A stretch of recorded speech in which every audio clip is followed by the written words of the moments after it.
오늘 일부 예배는 어제 우리 저녁 예배 부흥에 참석하신 분들은 기억하셔서 또 오늘 이 자리에 나오실 거라고 생각합니다. 아마 이 자리에 계신 우리 귀한 성도님, 저는 이런 마음이 듭니다. 성령이 임하셨을 때 마가의 다락방에 호련이라는 단어를 사용합니다. 우리의 전혀 예상하지 못한 시간 가운데 하나님께서 특별하게 계획하셨던 그때에 임하셨던 것을 보게 됩니다. 오늘 일부 예배 이 자리가 하나님 앞에 귀한 하나님의 말씀이 임할 뿐만 아니라 우리 귀한 성도님들에게 마음이 새겨지는 우리 귀한 시간이 되길 소원합니다. 우리 지영훈 목사님 나오셔서 우리 하나님의 말씀 대언하시죠. 우리 환영의 박수 부탁드리겠습니다. 네.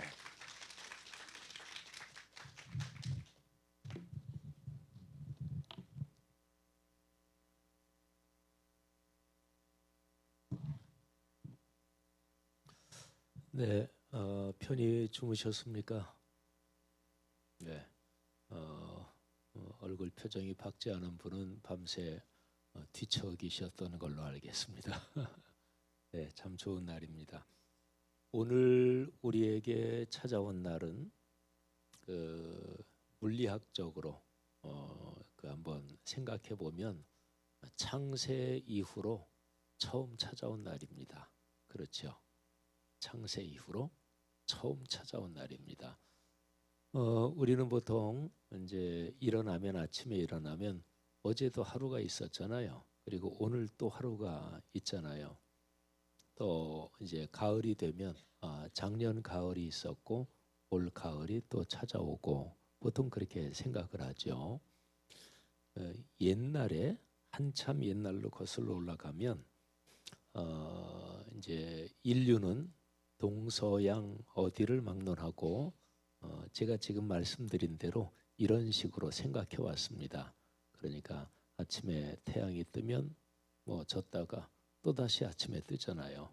그러니까 어제 떴던 태양이 또 뜨는 것이고 사계절이 있는 지역에서는 말씀드린 대로 가을이 찾아오면 그 다음에 또 찾아오면 작년에도 가을이 있었는데 또 다시 찾아왔구나 이런 거 이렇게 생각을 하죠.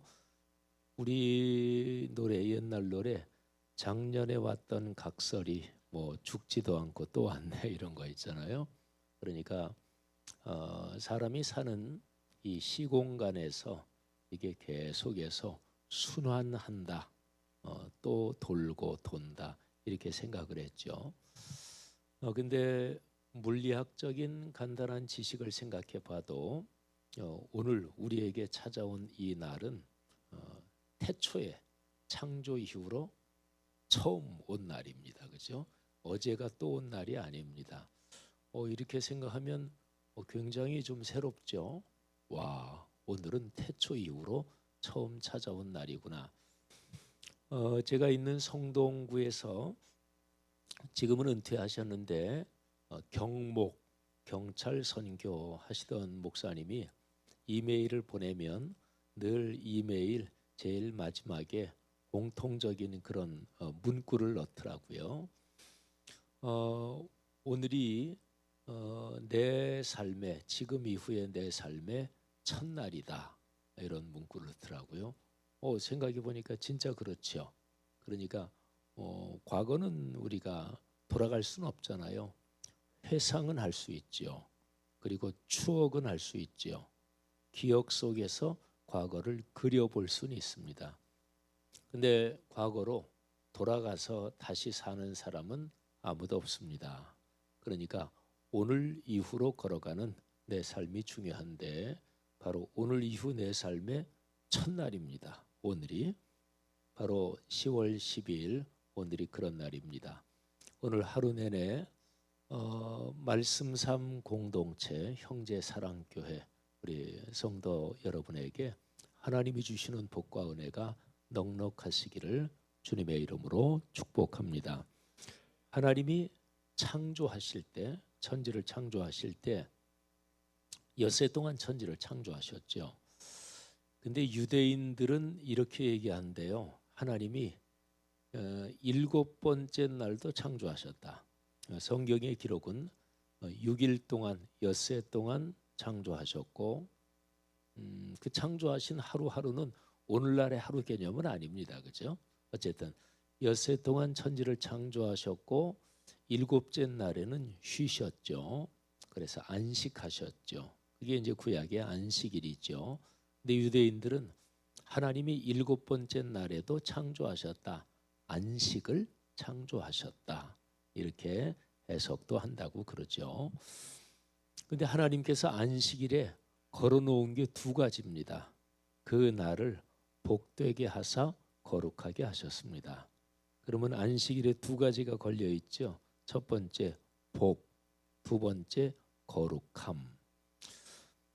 제가 어제 저녁 때 설교 드리면서 창세기부터 요한계시록까지 복에 대해서 나온다 이렇게 말씀드렸죠. 그러니까 복은 1장에 이미 나와요. 그리고 2장에 가면 하나님이 안식하셨다 그게 나오죠.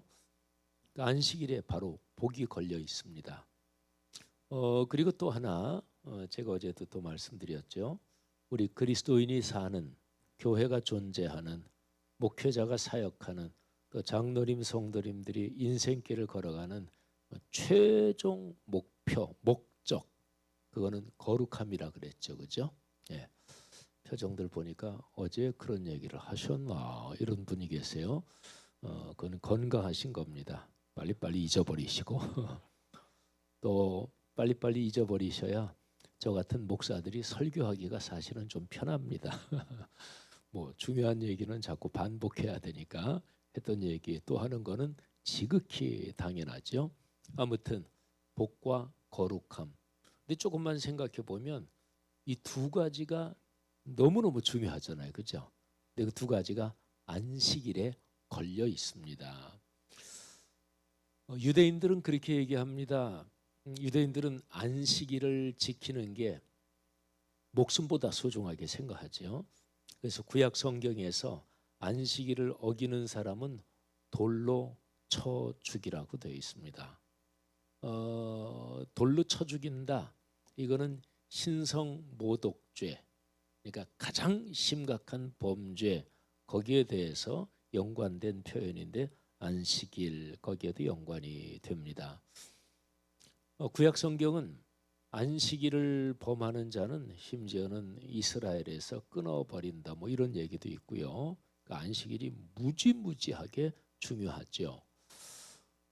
유대인들은 홀로코스트를 겪었잖아요, 그죠? 근데 유대인들이 그런 얘기를 한다 그러죠. 우리가 안식일을 지키는 게 아니라 안식일이 우리를 지켰습니다. 이런 얘기를 한다고 하죠.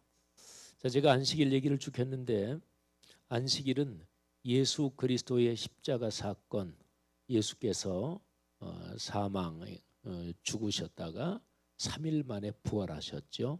그래서 부활하심으로써 안식일을 완성하셨어요. 예수님이 그런 말씀하셨죠. 나는 인자는 안식일의 주인이다. 그러니까 예수께서 부활하심으로써 구약에서 나타난 안식일을 완성하셨는데 그게 주님의 날 주일입니다. 그게 오늘입니다. 그러니까 그리스도인은 주일을 중심으로 인생 여정을 걸어가는 거예요. 이 주일에 뭐가 걸려 있다고요? 복과 거룩함이 걸려 있습니다. 주일을 그래서 주일 성수 우리 전통적으로 한국 교회에서 쓰는 말이죠. 주일을 거룩하게 지킨다. 그러니까 주일 예배는 그리스도인에게 생명과 같은 것입니다. 하나님이 오늘 주일 여러분에게 그런 복을 넉넉하게 주실 줄 믿습니다. 지상명령. 어제 제 설교 제목은 예수님의 말씀 묵상이었습니다. 오늘 설교 제목은 예수님의 지상명령. 공통 분모가 예수님의 이 수식어죠. 지상명령할 때 지자가 땅 지자가 아닙니다. 그 지자가 어디까지 도달한다, 어디까지 이른다, 이를 지자입니다. 근데 그 이를 지자 바로 뒤에 윗상자, 최고상자가 있잖아요. 그러니까 지상명령은 최고의 명령, 절대적인 명령 이런 뜻입니다. 그거를 좀 우리말로 풀어서 얘기하면 최종적인 최후의 절대 명령 이렇게 지상 명령을 풀이할 수 있습니다. 최종적인 최후의 뭐 이 두 가지는 뭐 뜻이 거의 뭐 비슷하지만 하여튼 강조하는 의미로 최종적인 최후의 절대 명령, 이게 지상 명령인데 중요한 표현이니까 제가 먼저 하고 여러분이 한번 따라해 주시면 좋겠습니다. 최종적인 최후의 절대 명령. 예, 예수님이 그렇게 지상 명령을 주셨습니다. 이거를 영어 표현으로는 The Great Commission이라고 그러죠. 근데 이 The Great Commission이라고 할 때 우리 그리스도인들이 성경에서 제일 먼저 떠올리는 구절이 마태복음 28장 마지막 장이죠. 그 제일 마지막 바로 그 부분입니다. 오늘 제가 설교 본문으로 읽은 부분이에요. The Great Commission 지상 명령을 얘기할 때 마태복음 28장 19절, 20절 두 절만 말씀하시는 분들도 계신데 마태복음 28장 문맥을 이렇게 조금만 살펴보면 18절이 반드시 들어가야 됩니다. 그러니까 18, 19, 20절 여기가 지상 명령입니다. 자, 그런데 제가 중요한 얘기를 하나 할게요. 마태, 마가, 누가, 요한 이 사복음서가 예수님의 생애를 기록한 것이잖아요. 그러니까 이 사복음서의 제일 끄트머리에는 예수님께서 이 세상을 떠나시고 승천하시는 뭐 하여튼 이 세상 사역의 마지막 장면, 십자가에 달려 돌아가시고 부활하셔서 제자들에게 나타나시고 그리고서 마지막 사역을 하신 그 마지막 장면이 사복음서 전부 끄트머리잖아요, 그죠? 근데 사복음서 끄트머리에서는 내가 너희에게 분부한 모든 것을 가르쳐 지키게 하라 제자를 삼으라 하는 이 마태복음 제일 끄트머리 요 내용이 표현은 다르지만 다 나름대로 기록이 돼 있어요. 그러니까 우리가 지상 명령할 때 마태복음의 제일 끄트머리 이거를 주로 떠올리고 이거를 제일 먼저 생각하고 주로 이 본문을 통해서 설명하지만 마가복음에도 누가복음에도 요한복음에도 제일 끄트머리는 예수님의 마지막 당부가 표현은 달라요. 근데 맥락은 사실은 똑같아요. 특히 이제 요한복음은 관점이 상당히 독특해요. 근데 어쨌든 거기도 근본적으로는 다 마찬가지예요. 그리고 중요한 거 하나, 사도행전 오늘 설교 본문이 두 개죠. 사도행전 1장 8절. 참 유명한 구절이죠. 우리 그리스도인들에게 많이 알려진 구절. 오직 성령이 너희에게 임하시면. 우리 그리스도인들은 뭐 이 구절 대부분 다 암송하시죠. 또는 정확하게 토시까지 암송은 못하시더라도 다른 사람이 하면 반박자 늦게는 다 따라하실 수 있죠, 그죠? 자, 그러면 사도행전 1장 8절 오직 성령이 너희에게 임하시면 우리 다 같이 해보겠습니다. 시작. 오직 성령이 너희에게 임하시면 너희가 권능을 받고 예루살렘과 온 유대와 사마리아와 땅 끝까지 이르러 내 증인이 되리라 하시니라. 아멘. 근데 이 사도행전은 누가복음하고 사도행전을 같은 사람이 썼어요. 누가 썼게요?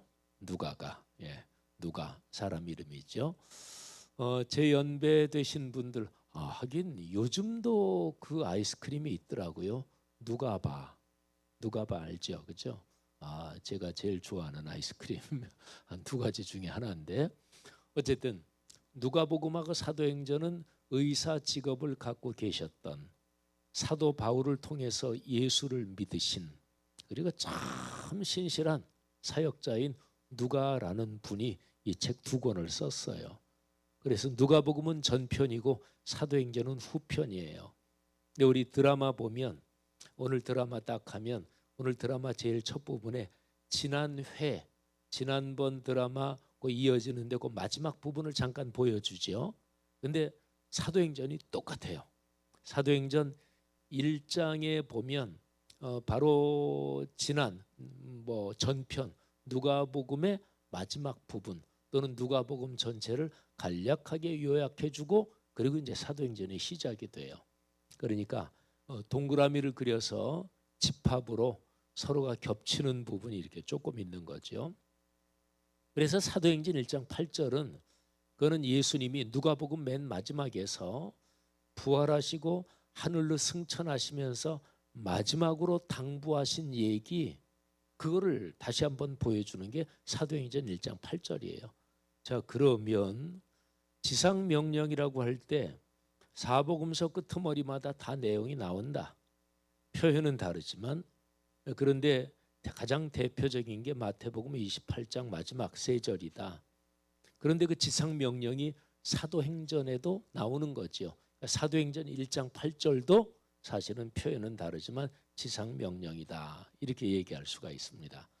굉장히 중요한 거 제가 요약해 드렸어요. 자, 제가 마태복음 28장 18절부터 20절 이 지상명령의 내용을 아주 쉽게 설명을 해드리겠습니다. 자, 제가 손을 이렇게 여러분이 보는 데서 이렇게 들고, 또 한쪽 손을 이렇게 들고, 그러면 두 손을 이렇게 들면 양쪽 손으로 이렇게 감싸 안는, 보호하는 이런 모양새가 되죠. 그리고 이제 가운데 여기에 마이크가 있습니다.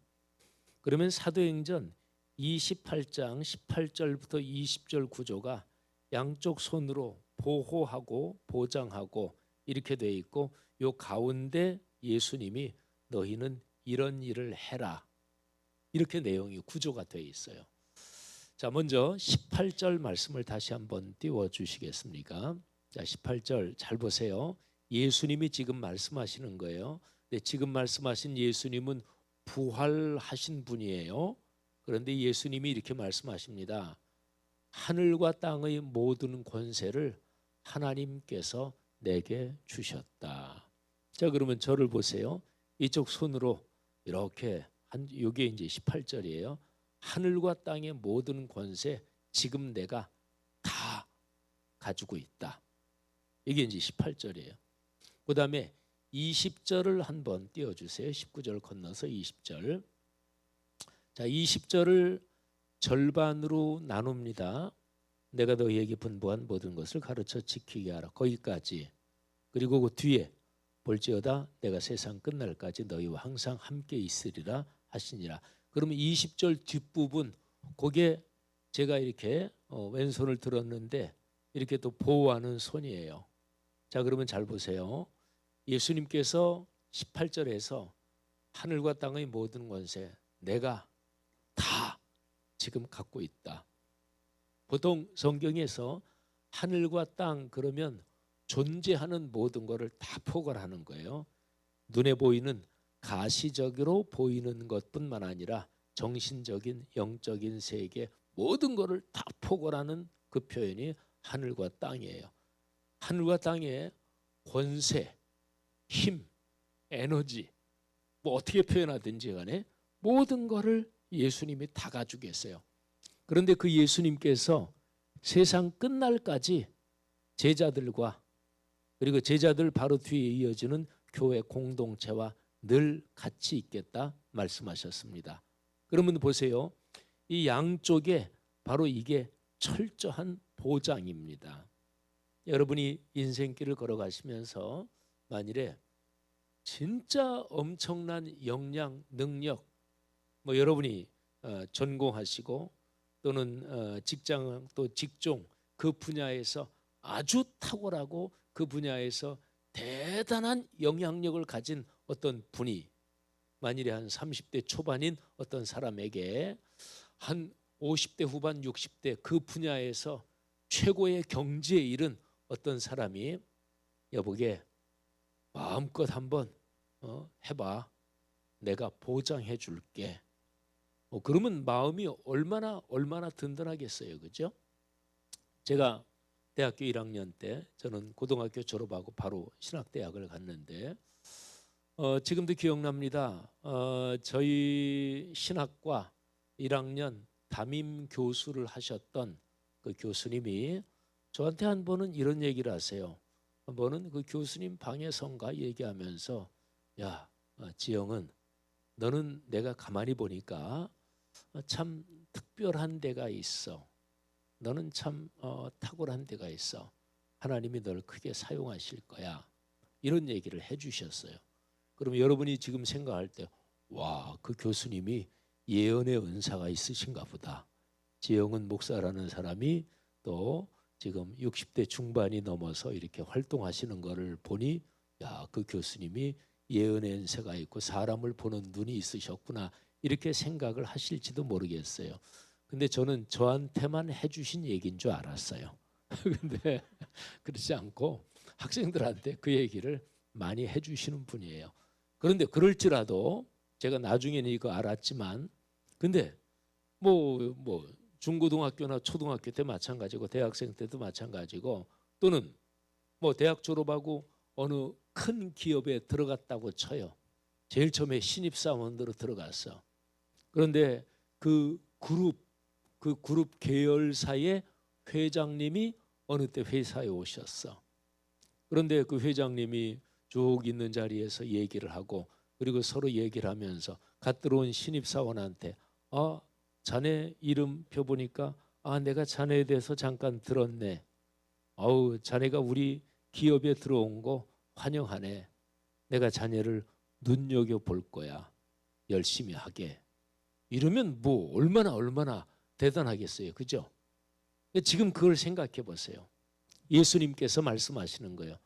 이분은 부활하신 분입니다. 그리고 하늘과 땅의 모든 권세를 가지신 분입니다.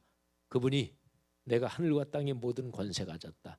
내가 너희와 세상 끝날까지 함께 있겠다. 이렇게 강력하게 보장을 해주시는 거예요. 이 정도 보장을 해주시면 무슨 일이든지 할만하잖아요. 그죠? 이 정도 보장이 있는데 뭘 못해요. 그러면서 예수님이 요 가운데에 너희가 이 일을 해라. 이런 얘기를 하시는 거예요. 근데 요 가운데 예수님이 맡기신 일이 쉬운 일일까요? 어려운 일일까요? 뻔하죠. 보나 안 보나 어려운 일이에요. 아니 어려운 일이 아니면 뭐 이렇게까지 뭐 보장을 하시고 그러시지 않겠죠. 어려운 일이에요. 어떻게 보면 세상에서 제일 어려운 일일 수도 있어요. 여기 이제 우리 젊은 사람도 있고 그런데 저기 우리 제인이도 있고 그런데 근데 세상에서 제일 힘든 일은 사람을 기르고 그리고 사람을 세우고 사람을 만들어가는 일입니다. 기계는 사실은 조작한 대로 되죠. 그죠? 기계도 뭐 무지무지하게 고도로 복잡한 기계 있으면 그 기계를 조작하고 하는 거 그것도 쉽지 않은 일이지만 어쨌든 기계는 조작한 대로 됩니다. 그리고 동물은 그 동물이 가지고 있는 본능에 따라서 그 본능적인 메커니즘 거의 그 범위 안에서 움직입니다. 사람만 달라요. 사람은 다른 동물 기계하고는 다르게 예측 불가능한 존재이기도 해요. 이유는 딱 한 가지입니다. 하나님이 사람을 하나님의 형상을 따라 창조했기 때문에 그래요. 하나님의 형상에서 제일 중요한 두세 가지 중에 하나가 자유의지입니다. 하나님이 굉장히 큰 모험을 하신 거예요. 그러니까 진짜 글자 그대로 자유의지인데요. 하나님을 거역할 수 있는 것까지 포함한 자유의지예요. 사람은 어디로 튈지 몰라요. 그러니까 사람을 기르고 사람을 세우고 사람을 훈련하고 이게 세상에서 제일 힘든 일입니다. 자, 그런데 생각해 보세요. 제일 힘들지만 사람이 살면서 제일 행복한 거, 제일 기쁜 거는 사람 때문에 사람에게서 오는 거예요. 사람에게 상처를 크게 받아서 나 이제 사람 깊이 안 사겨. 너무 상처 크게 받았어. 그런 사람은 이제 반려견, 애완동물 기르면 굉장히 좋습니다. 정서적으로. 사람은 배반합니다. 하지만 반려견, 반려동물은 배반하지 않아요. 그죠? 그러니까 이제 사람에게 위로가 되는 거예요. 그런데 어쨌든 세상에서 제일 나에게 어려움을 주는 것도 사람이요. 어떤 면에서 세상에서 제일 무서운 것도 사람이요. 그런데 거꾸로 세상에서 가장 커다란 기쁨, 가장 큰 보람은 바로 사람에게서 옵니다. 자, 보세요. 예수님이 요 사이에서 말씀하신 게 딱 한 가지예요. 세상 모든 사람들을 제자로 만들어라. 근데 그 제자는 내 제자, 저 같은 사람은 목회하니까 목회자의 제자가 아닙니다. 또는 뭐 소그룹 바이블 스터디 이런 거 장로님 권사님들이 할 때 거기에 인도자 어떤 장로님 권사님 집사님의 제자 그게 아닙니다. 이건 되게 중요합니다. 예수 그리스도의 제자입니다. 어쨌든 세상 모든 사람을 제자로 만들어라. 이 일 딱 한 가지입니다. 헬라어 원어를 보면 예수님이 맡기신 일 거기에 그러니까 마태복음 28장 19절 20절 전반까지 여러 얘기가 나오는데 헬라어 원문에서 동사는 딱 한 가지예요. make disciple 제자를 만들어라. 자 이거 한 가지예요. 자 그런데 제자 만들어라 이게 본문에 명백하게 있거든요. 그런데 구체적으로 어떤 방법으로 제자를 만드느냐 제자 만드는 방법이 뭐냐 그게 중요하잖아요. 그게 나옵니다. 자 우리 19절 한번 띄워주시겠어요? 바로 앞절. 자 19절 한번 보세요. 그러므로 너희는 가서 모든 민족을 제자라 삼아 아버지와 아들과 성령의 이름으로 세례를 베풀고 20절 넘겨주세요. 내가 너희에게 분부한 모든 것을 가르쳐 지키게 하라. 그러니까 19절하고 20절 앞부분까지 거기에 예수님이 명령하신 일이에요. 자 그러면 다시 19절 넘겨주시고 예수님이 명령하신 거는 딱 하나예요. 모든 민족을 제자로 삼아 제자를 만들어라. 근데 구체적인 방법이 두 가지예요. 아버지 아들 성령의 이름으로 세례를 베풀어라. 그리고 20절 전반에 내가 너희에게 분부한 모든 것을 가르쳐 지키게 해라. 자 저를 보세요. 자 두 가지 세례 주어라. 세례 베풀어라. 그 다음에 내가 너희에게 분부한 모든 것 요거를 한 단어로 줄이면 다시 한번요. 내가 너희에게 분부한 모든 것을 가르쳐 지키게 하라. 내가 너희에게 분부한 모든 것을 한 단어로 하면 하나님의 말씀이죠. 그러니까 말씀을 가르쳐 지키게 하라. 말하자면 말씀이 삶이 되게 해라. 그런 거죠. 자 다시 제자를 만드는 구체적인 두 가지 방법이 있어요. 첫째 세례 베풀어서 그리스도인이 되게 해라. 두 번째 말씀대로 살게 해서 그리스도인답게 만들어라 하는 것입니다. 자 그러면 이 두 가지는 우리 신앙생활의 전 과정을 다 포함합니다. 세례 베풀어라. 그리스도인이 되게 해라. 그 다음에 말씀대로 살게 해라. 말씀이 삶이 되게 해라. 이거는 세례 받고 하나님의 자녀 그리스도인이 된 사람이 계속해서 그리스도인답게 성장하고 성숙하게 해라. 그런 것입니다. 세례 받는다. 이거는 그리스도인 삶의 출발. 말씀대로 살게 한다. 이건 그리스도인의 삶의 평생의 과정. 성경에서 구원을 얘기할 때는 좁은 의미의 구원하고 넓은 의미의 구원 반드시 두 가지를 다 얘기합니다. 좁은 의미의 구원은 예수 그리스도를 나의 주님으로 영접하고 내가 하나님의 자녀가 되는 그 사건 이게 좁은 의미의 구원이에요. 칭의, 중생이라고도 이제 교리적인 용어로 말하죠. 넓은 의미의 구원은 그렇게 그리스도인이 된 사람이 그 다음부터 계속해서 그리스도를 닮아가는 거예요. 평생 우리의 신체의 생명이 끝나고 하나님 나라로 갈 때까지 영원한 하나님 나라로 갈 때까지 계속 신앙생활해가는 이 과정 프로세스 이게 넓은 의미의 구원이에요. 이 넓은 의미의 구원을 성화의 과정 또는 성결의 과정이라고 얘기를 하죠. 성경은 언제나 좁은 의미의 구원, 넓은 의미의 구원 두 가지 다 얘기합니다. 이 둘 중에서 하나만 얘기하면 반쪽짜리 구원이 됩니다. 그래서 사도 바울이 이런 얘기를 해요. 두렵고 떨림으로 너희 구원을 이루어 가라. 아니 이미 예수 믿은 그리스도인들한테 뭐 구원 받았는데 뭘 또 구원을 이루어 가라고 그럴까요? 그게 바로 넓은 의미의 구원을 말하는 거예요. 베드로전서 1장에 보면 너희가 예수 그리스도를 믿고 구원을 받았다. 근데 좁은 의미의 구원 받는 거 말씀으로 구원 받는 거예요. 하나님의 은혜로. 그리고 그 다음에 계속해서 구원에서 성숙해 가는 거 넓은 의미의 구원 그것도 순전하고 신령한 젖 영의 양식 말씀으로 되는 거예요. 그러니까 예수 믿고 구원 받는 것, 좁은 의미의 구원 말씀으로 된다. 넓은 의미의 구원, 이것도 말씀으로 된다. 근데 말씀은 예수 그리스도, 그분이 말씀 자체이시거든요. 그러니까 우리가 예수님 처음 만나서 예수님 영접한다, 말씀이신 예수님을 내 삶의 주인으로 받아들이고 그분을 내 삶의 주인으로 삼는 거잖아요. 그리고 나서 계속해서 평생 살아가는 과정이 예수 그리스도를 닮아가는 거잖아요. 예수 그리스도 닮으려면 어떻게 할까요? 이렇게 눈으로 보이면 그분 모시고 식사하고 그분하고 저기 어디 구경도 가고 산책하고 대화하고 그러겠는데, 지금 예수님은 눈에 안 보이시잖아요. 근데 예수님에 대해서 증언하는 게 66권 성경 말씀. 사랑하신 여러분, 제가 아주 중요한 개념을 말씀드렸어요. 자, 그런데 이제 제자를 만드는 두 가지 중에서 세례 베풀어라, 이거는 우리가 쉽게 이해할 수 있죠. 근데 두 번째 거, 내가 너희에게 분부한 모든 것을 가르쳐 지키게 하라. 그러니까 말씀을 가르쳐 지키게 하라. 제가 이제 목회자니까 또 여기 장로님, 권사님 소그룹에서 말씀을 이렇게 얘기하기도 하잖아요. 그런데 말씀을 가르쳐 지키게 한다, 여기에 전제된 게 있습니다. 자, 말씀을 제가 이제 목사니까 지금 설교하는 것도 그런데 가르쳐 지키게 한다.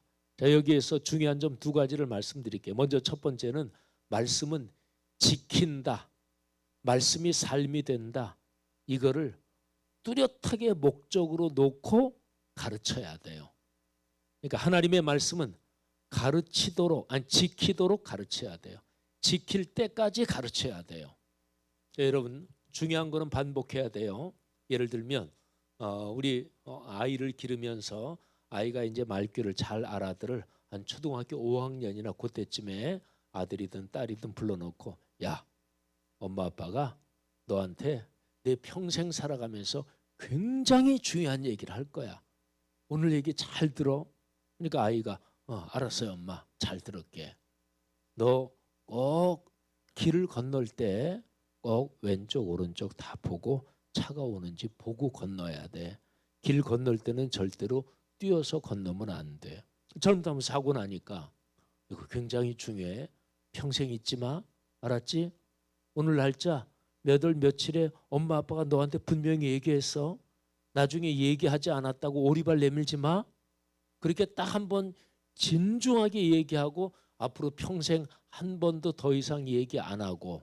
그래요? 그러지 않습니다. 왜? 아이들이 막 뛰고 건너다가 잘못하면 사고 나니까 너 길 건널 때 조심해. 이거는 평생 반복하는 거예요. 예를 들어서 자녀가 60대가 넘었어. 근데 부모가 80, 90이 됐어. 그럴 때도 자녀가 어디 나갈 때 얘 길 조심해, 차 조심해 그러잖아요. 그죠? 중요한 거는 반복해야 돼요. 여러분 기억하십시오. 가르쳐 지키게 하라, 이 얘기에 전제된 게 뭐냐면, 가르쳐서 지키게 하는 이 가르치고 말씀 사역을 하고 말씀 전하는 사람이 먼저 배우고 지켜야 돼요. 이게 아주 중요합니다. 배우고 지켜야 돼요. 모든 기독교적인 리더십, 우리 기독교 신앙의 영향력은 어떤 한 사람이 남에게 가르치기 전에, 남에게 설교하기 전에, 남에게 전달하기 전에 내가 먼저 말씀을 받아서 그래서 그 말씀에 순종하고 순명하는 것, 이게 기독교적인 영향력의 아주 중요한 토대입니다. 그래서 제가 목회자들에게 말씀을 전하고 또는 강의할 때면 목사들이 내가 목사이기 이전에 그리스도인이다, 이거를 깊이 생각해야 목사답게 살 수 있다, 이 얘기를 하죠. 우리 같은 목회자들은, 목사들은 늘 설교하잖아요. 그죠? 늘 또 성도들에게 성경을 가르치잖아요. 그래서 자기를 잘 성찰하지 않으면 말씀을 읽고 설교하고 가르치면서 이 말씀 성도들이 들어야지, 무의식적으로도 그게 강하게 늘 그 생각이 있고, 그래서 이 말씀을 내가 순종해야 될 말씀이지 이런 거를 잊어버릴 때가 종종 많이 있어요. 그래서 목회자답게, 목사답게 살 수 있는 가장 기본적인 조건은 내가 목사이기 이전에 그리스도인이다, 이거를 반드시 날마다 성찰해야 돼요. 그 시간이 내가 말씀 묵상하는 시간이에요. 저는 말씀 묵상을 할 때 제가 목사다 이거보다 더 이전에 그리스도인으로서 말씀 묵상합니다. 자, 저한테서 제가 목사 그리고 그리스도인 이 두 가지 중에서 저한테 어떤 게 더 중요할까요? 그리스도인이라는 게 더 중요해요. 그리스도인은 신분입니다. 신분. 하나님 아버지의 자녀. 이게 그리스도인의 신분이에요. 목사는 신분이 아닙니다. 기능입니다. 하나님이 여기 저 목회자까지 포함해서 다 하나님의 백성이고 다 하나님의 자녀고 다 그리스도인이에요. 근데 여기에 어떤 사람을 너는 말씀을 전하고 가르치는 그 목사의 기능, 그 직책을 맡긴다. 너는 장로로서 성도들을 돌보고 섬기는 이런 직책을 맡긴다. 또 너는 찬양을 잘하니까 찬양을 인도하는 직책을 맡긴다. 직책 바로 영적인 신앙 공동체에서의 기능입니다. 사랑하신 여러분, 중요한 말씀 드렸어요.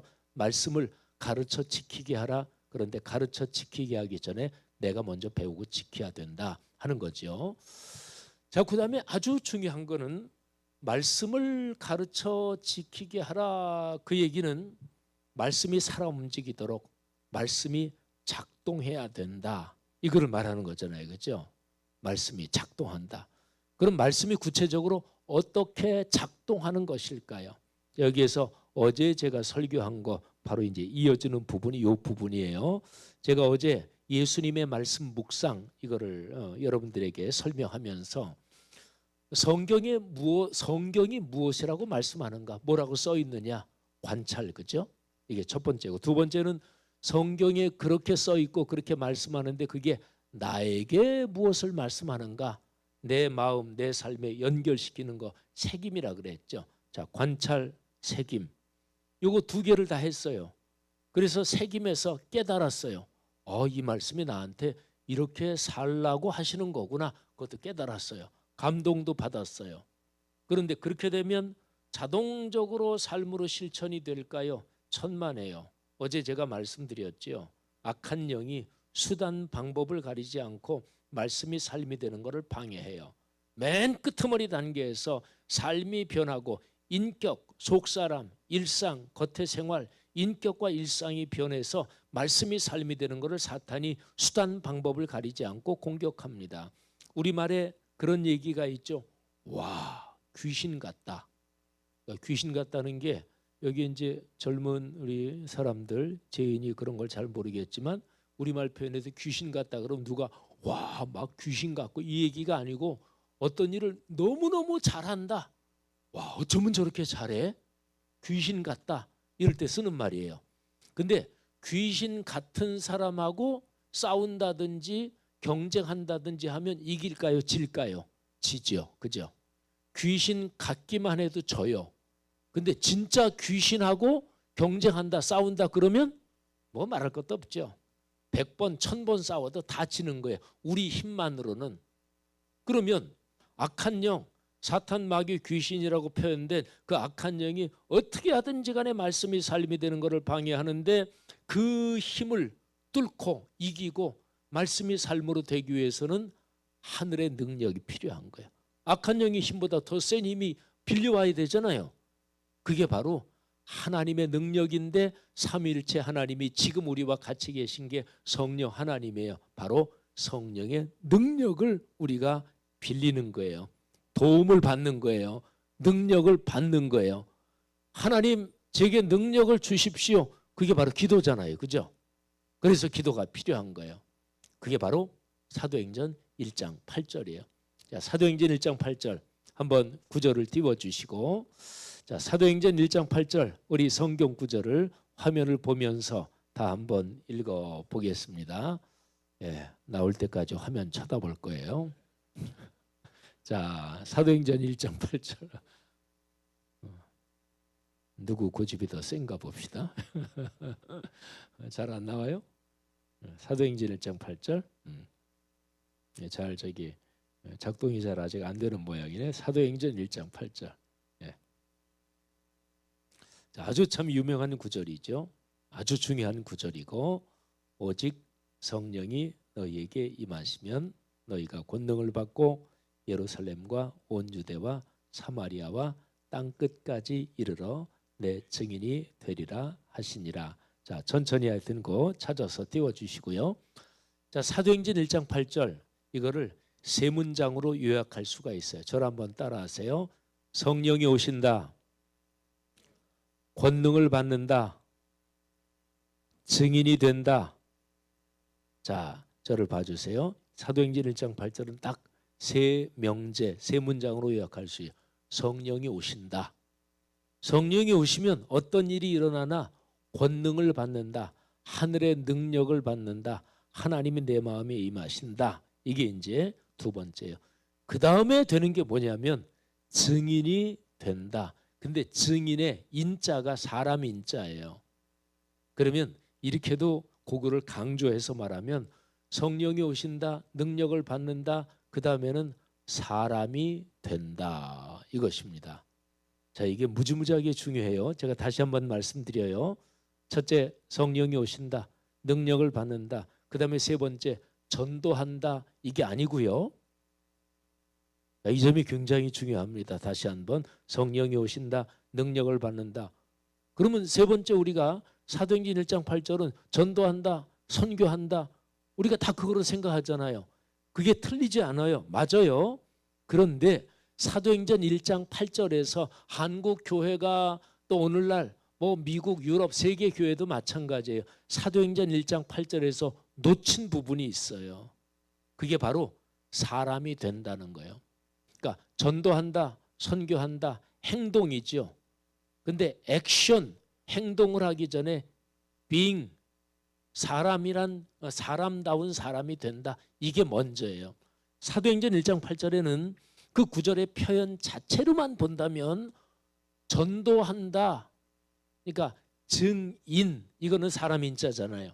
근데 증언한다. 이거는 행동을 말해요. 그렇죠? 증인이 전하는 거, 증언하는 거지요. 근데 사도행전 1장 8절에 헬라어 원문도 그렇고 표현 자체로만 보면은 증언한다는 그 표현은 없어요. 전도한다, 선교한다는 표현 자체는 없어요. 사도행전 1장 자체, 1장 8절 그 자체에는 증인이 된다, 사람이 된다, 요거까지만 있단 말이에요. 한번 생각해 보십시다. 저는 지금 한국에서 계속 목회를 하니까 우리 이광재 목사님은 또 미국에 오신 지 꽤 되셨고, 근데 우리 한국 교회, 제가 목회하고 있는 한국 교회를 생각하면 우리 목회자들이 사도행전 1장 8절을 좋아합니다. 사도행전 전체를 좋아합니다. 이게 초기 교회, 초대교회의 모습이니까 당연히 좋아하죠. 근데 목회자들이 사도행전을 좋아하고 장로님 성도들도 사도행전을 좋아하는 이런 이유도 분명히 있죠. 뭐냐면 사도행전은 교회가 계속해서 확장돼간 역사를 담고 있어요. 하나님, 우리 교회 영향력이 계속해서 확장되게 하옵소서, 이런 기도 누구나 다 있잖아요. 그래서 우리 목회자들이 성도들한테 사도행전 1장 8절 여기에서 전도하라고 했습니다. 선교하라고 했습니다. 여러분 전도합시다. 선교합시다. 이렇게 많이 얘기했어요. 근데 사도행전 1장 8절의 메시지는 전도해라, 선교해라. 그 이전에 너희가 증인, 사람이 된다. 이게 사도행전 1장 8절의 핵심 메시지예요. 증인이 된다. 이거를 다른 말로 세 가지로 제가 설명드릴게요. 잘 들으셔요. 이 세 가지는 내용적으로는 똑같은 거예요. 자, 증인, 누구의 증인? 예수의 증인이죠. 내 증인이 된다. 그러니까 증인이 된다, 이거는 예수의 사람이 된다는 얘기예요. 근데 예수님에 대해서 성경 말씀에 기록이 됐죠. 그러니까 말씀의 사람이 된다는 얘기예요. 성령이 오시면 하시는 일, 예수님이 어떤 사람인지를 알려주고 증언하게 해요. 성령님은. 그리고 말씀대로 살 수 있는 거룩한 힘을 주세요. 그러니까 말씀이 삶이 되려면 성령이 역사하셔야 되는 거예요. 사람 힘으로 되는 게 아니에요.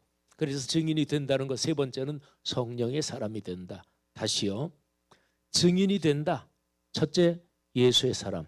두 번째, 말씀의 사람. 세 번째, 성령의 사람. 중요하니까 따라해 보십시다. 예수의 사람, 말씀의 사람, 성령의 사람. 그 뒤에 공통적인 게 사람이잖아요. 증인, 사람 인자잖아요. 성령이 오시면 권능을 받고 뭐가 된다고요? 사람이 됩니다. 사람이 먼저 되고 말씀의 사람이 되고 말씀으로 내가 변화되고 말씀으로 내 인격과 일상이 변화되고 그래야 전도할 수 있어요. 실제로 우리 교회에서 뭐 그렇게 좋은 일은 아니지만 그냥 설교 잘 이해하기 위해서 지금은 그분이 우리 교회 안 나오시는데 그 권사님은 딱 기도하잖아요. 뭐 예배 때나 뭐 기도하면 그분은 한 3문장 4문장 기도하면 금방 울먹울먹거리셔요. 막 울음이 터져 나올 것처럼. 그 권사님이 기도하시면 그래서 사람들도 그냥 막 감정이 그냥 이렇게 발동해서.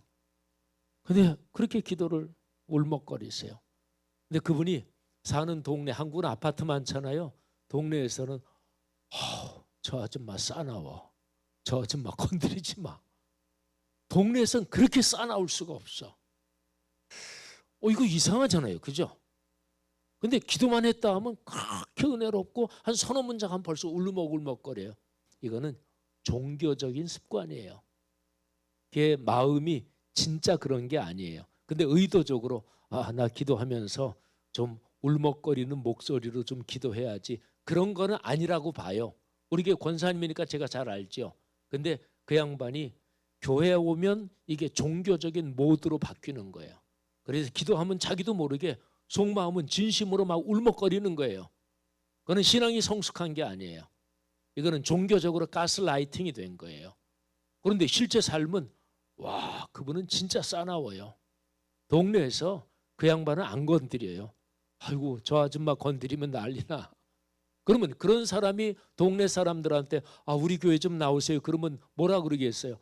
당신이나 잘 믿어. 당신처럼 싸납게 될까 봐 나 교회 나가기 겁나 이럴 거 아니겠어요? 우리가 변해야 돼요. 이게 사도행전의 메시지입니다. 그러면 이게 바로 마태복음 28장의 예수님의 지상명령의 메시지이기도 합니다. 보세요. 하늘과 땅의 모든 것에 내가 다 가지고 있다. 내가 세상 끝날까지 너희와 항상 함께 있겠다. 너희는 세상 모든 사람 제자 만들어라. 예수의 제자 만들어라. 방법은 2가지다. 교회 전도해서 세례받고 하나님의 자녀가 되게 해라. 그 다음에 어떤 면에서 현재 살아가는 과정으로 본다면 더 중요한 거는 말씀이 삶이 되게 해라. 말씀이 삶이 되게 하는 방법 제가 어제 얘기했어요. 그게 바로 말씀 묵상이에요. 말씀 묵상하며 살게 해라. 그러니까 말씀 묵상하며 살면 어떤 일이 일어나나요?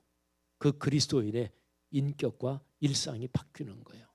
사랑하신 여러분, 여러분과 저 한 사람 한 사람의 삶의 변화, 예수 그리스도는 그를 너무나 소중히 여기셨어요. 제가 손자 하나, 손녀 하나가 있어요.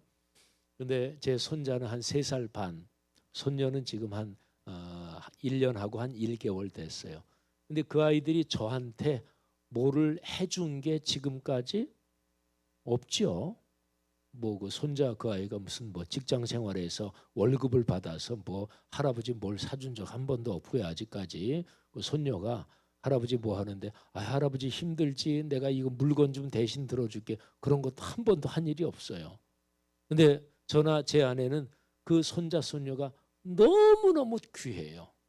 걔네들이 존재한다는 것 자체가 귀한 거예요. 예수 그리스도가 그러신 거예요. 제 아내는 그 손자 손녀가 건강하게 지혜롭게 총명하게 어릴 때부터 엄마 아빠 할아버지 할머니들의 기도대로 그렇게 영적으로 귀한 사람이 되도록 얼마나 신경을 쓰겠어요.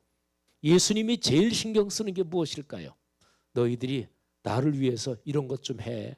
그래서 교회 봉사하고 뭐 헌금하고 또 열심히 하고 그런 거 그래 더 많이 한 사람 그래 더 많이 했으니까 내가 너 더 사랑해. 예수님이 그러실까요? 물론 우리는 그렇게 봉사해야 돼요. 그런데 예수님이 제일 중심적으로 보시는 게 너는 내 아들이야.